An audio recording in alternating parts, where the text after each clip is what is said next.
So a very cool tool. और उसके बाद हमारे पास यहाँ पर ऑप्शन है।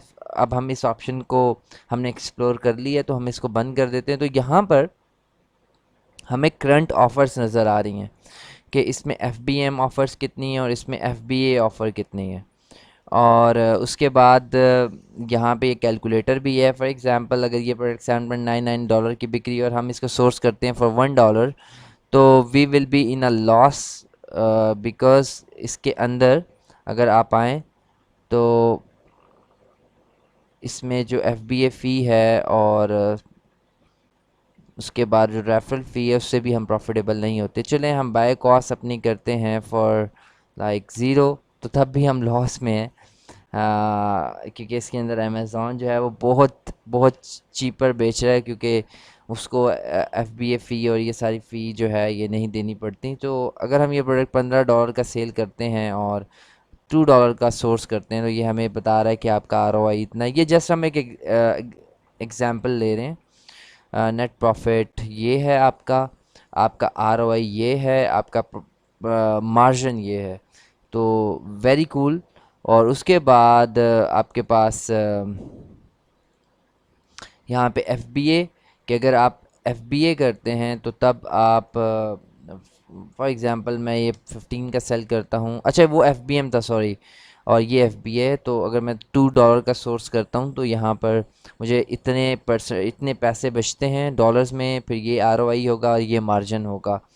उसके बाद यहाँ पर मेरे पास इसका ये है एसिन। अगर मैं एसिन कॉपी करना चाहता हूँ तो इस पर जस्ट क्लिक करना है तो ये कॉपी हो जाएगा। उसके बाद इसका वेट है, अक्सर हमें वेट चाहिए होता है। उसके बाद स्टैंडर्ड साइज़ इसका, अगर इसकी डायमेंशंस क्या हैं, ये स्टैंडर्ड में आता है। उसके बाद हमारे पास इसकी डायमेंशन है। उसके बाद आइटम मॉडल नंबर है, वो इस पर भी आप क्लिक करेंगे तो कॉपी हो जाएगा। यूपीसी भी हमारे पास है। उसके बाद हमें हमें यहाँ पर ये दिखा रहा है कि यहाँ पे लो एफ बी एम, कि इसके अंदर जो लोएस्ट एफ बी एम था उसकी एवरेज प्राइस क्या है, लो एफ बी ए की प्राइस क्या है, बाय बॉक्स प्राइस क्या है, अमेज़ॉन की प्राइस क्या है, close F B A zero within 3%। जो एफ बी ए सेलर जो हैं वो विद इन 3% में है, यानी वो हमारे कंपेटिटिव सेलर्स हो सकते हैं। लेकिन यहाँ पर कोई भी कंपेटिटिव सेलर नहीं है, क्योंकि इसमें सिर्फ अमेज़ॉन सेल कर रहा है। अच्छा उसके बाद हमारे पास ऑप्शन है यहाँ पर ग्राफ का। जो ग्राफ है वहाँ पर आप एक छोटा सा ग्राफ देख सकते हैं कीपा का। लेकिन अगर आप इसको एक्सटेंड करें इस तरह, तो आप इसको ड्रैग भी कर सकते हैं पूरे पेज के अंदर। ओके सो अब मैं अगर इस पर क्लिक करूँगा तो ये वापस यहाँ पर आ जाएगा, और अगर इससे मैं इस पर क्लिक करता हूँ तो ये एक अलग सा टैब मेरे लिए बन जाएगा। ओके उसके बाद हमारे पास यहाँ पर हैं सेटिंग्स। और यहाँ पर आप डिफरेंट जो है जो चीज़ें आप देखना चाहते हैं उसको आप ड्रैग और ड्रॉप कर सकते हैं। फॉर एग्ज़ाम्पल अगर मैं यहाँ से इसको ड्रैग करता हूँ यहाँ पर, तो क्या है कि मैं ये अब फील्ड जो है वो अब इस पेज के ऊपर देख सकता हूँ। सो अब यहाँ पर आपके पास एक्सक्लूड की लिस्ट काफ़ी बड़ी है, लेकिन इंक्लूड की जो लिस्ट है वो थोड़ी छोटी है। मे बी लाइक मैं ये आर ओ आई ये एक ऐड कर देता हूँ, मेन विजिट ओनली। और तो मुझे ये यहाँ पर ये मुझे यहाँ पर नज़र आएगा। सो उसके अलावा आपके पास ऑप्शन है, अगर आप इसको एक्सपोर्ट करना चाहते हैं इस प्रोडक्ट का डाटा, तो आपके पास ये लिस्ट डाउनलोड हो जाएगी। और इस लिस्ट को आप यहाँ से देख सकते हैं कि ये देखें। अगर आपको ये प्रोडक्ट समझ आ चुकी है और अब आपने इसका सप्लायर ढूंढना है या फॉर एनी रीज़न, तो आप इस तरह इसकी लिस्ट बना सकते हैं। आपको कुछ भी एक्स्ट्रा करने की ज़रूरत नहीं है।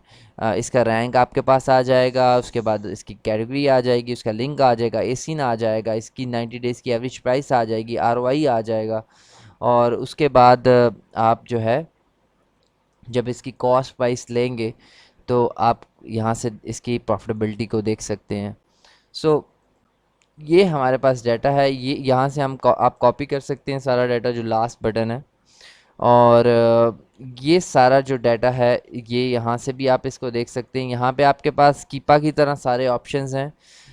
मैं एक दफ़ा बता देता हूँ, यहाँ पे अगर अमेज़ॉन को आप देखना चाहते हैं तो आप सेलेक्ट कर सकते हैं। थर्ड पार्टी की प्राइस देखना चाहते हैं तो ये पर्पल सी लाइन है, और फिर यूज़ देखना चाहते हैं वो ब्लैक है, और फिर रैंक देखना चाहते हैं सेल्स रैंक, वो यहाँ पर आपके सामने आ रहा है ग्रीन में। अच्छा, अब यहाँ पर आपके पास डेज़ हैं कि आप एक दिन का ग्राफ देखते हैं 30 डेज़ का या 90 डेज़ का। ये आपके पास छोटा सा कीपा का ग्राफ आ जाता है जिसको आप यूटिलाइज कर सकते हैं और अपनी प्रोडक्ट को एनालाइज कर सकते हैं। ओके, सो अब हमारे पास ये प्रोडक्ट था और हमने इसको एनालाइज किया ऑन रेफ सेलर, और रेफ सेलर इतना कूल टूल है कि आप सेकंड्स के अंदर एक प्रोडक्ट को उसकी सारी वायबिलिटी आप उसकी देख लेते हैं। तो उसके बाद हम मैं एक सेकंड ऑप्शन